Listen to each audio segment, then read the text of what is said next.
Drugs కొనుగోలు కేసులో నటుడు శ్రీరామ్కు చెన్నై కోర్టు జూలై 7 వరకు జ్యుడిషియల్ కస్టడీ విధించింది. దీంతో ఆయన్ను జైలుకు తరలించారు.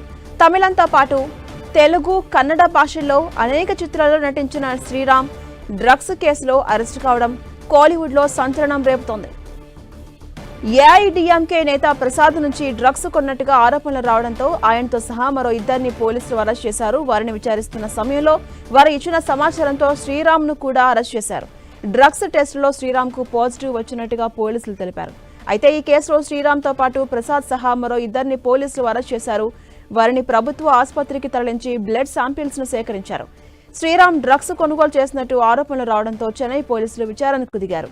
ఇక శ్రీరామ్ అసలు పేరు శ్రీకాంత్ కాగా సినిమాలపై ఇష్టంతో చెన్నైకి వెళ్లాడు. తన పేరును శ్రీరామ్ గా మార్చుకున్నాడు.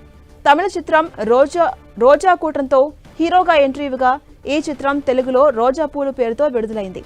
ఒకరికి ఒకరు చిత్రంతో తెలుగు ఆడియన్స్ కు బాగా దగ్గరయ్యారు శ్రీరామ్. ఆడవారి మాటలకు అర్థాలే వేరులే.